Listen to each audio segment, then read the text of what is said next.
Hi everyone, I'm here again. In today's video, the problem before us is to use the definition of derivative to find derivative of cot inverse of x. To get started, we'll let a variable, say y, be equals to cot inverse of x.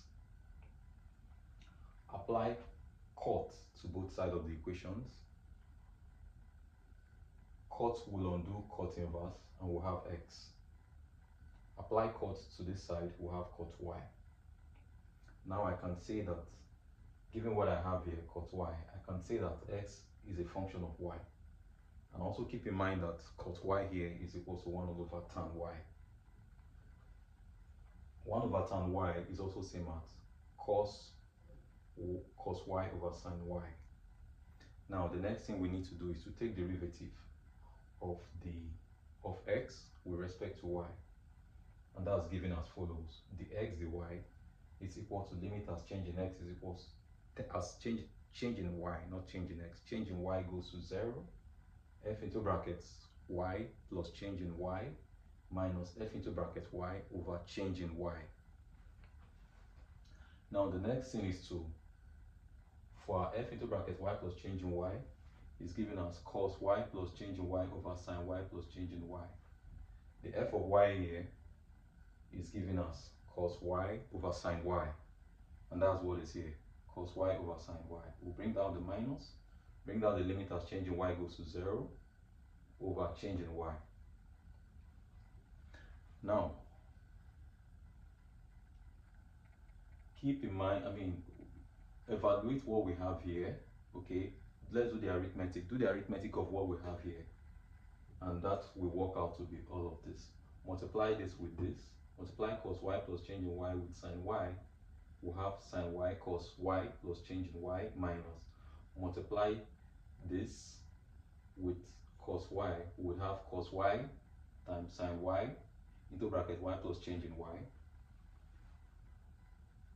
Multiply change in y with sin with this, and that's given below.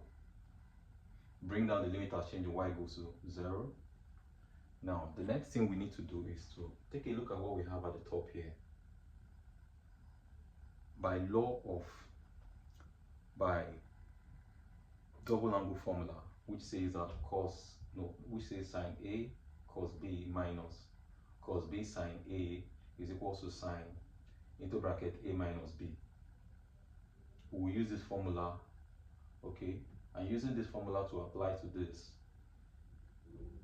taking this as A and this as B, that will work out to be sin into bracket y minus in bracket y plus change in y. And when you FOIL out the minus sign, you have y minus y. When you distribute the minus, you have minus y. When you distribute the minus on bracket y plus change in y, you would have minus y minus change in y. Okay, now work this out. Y will cancel y, and we're left with minus change in y here. Keep in mind that sine into bracket minus change in y is an even function. Hence, we can factor out the minus, and that's what is given here. Minus sine change in y over change in y. Now I can break this into the equalities, I can break it into an identity that we know, which is sine change in y over change in y. Okay, now the next thing to do is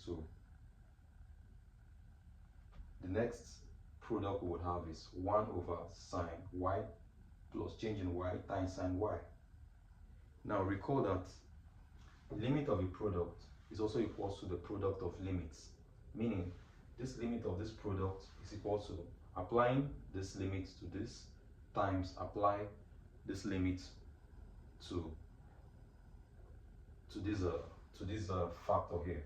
Okay, and that's given us, when we apply this limit here, okay, recall that all of this will work out to be equals to 1.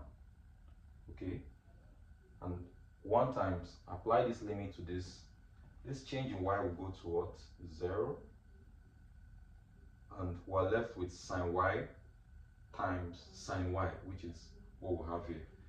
The minus here would also still remain. That is what we have. That is what is given here. Now, keep in mind that what we have is the x over the y is equal to this expression. Now, to get out the y dx, this is dx dy. To get out the y dx, we'll take reciprocal of what we have here. We'll have the y dx is equal to minus, okay, minus. When we take the reciprocal of this, we'll have minus sine square y. Now, from here, let's express this in, let's express this, the polar coordinates here, the three polar, what we have as the polar coordinates in Cartesian coordinate form. And to do that, we will call forth our Pythagoras theorem, okay? We'll use this information here, which is 1 over tan y is equal to x. If I make tan y a subject here, I'll have tan y is equal to 1 over x. That's what is represented here. Okay, 1 over x. That's tan. This is the angle.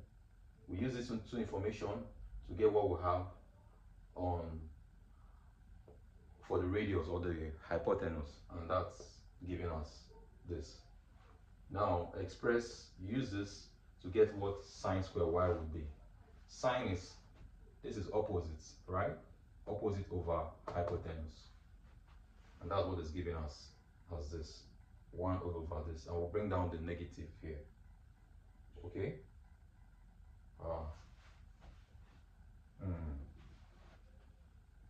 This negative would not be here. It's going to be outside minus, okay, 1 over this. Now, square all of what we have here. We'll have 1 over minus 1 over x squared plus 1. Now that's the answer. But again, we need to define what our domain would be. We need to define the domain.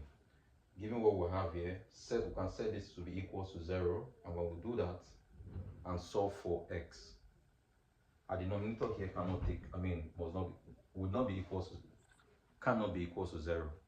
We solve for x, and when you solve for x, okay, we'll see that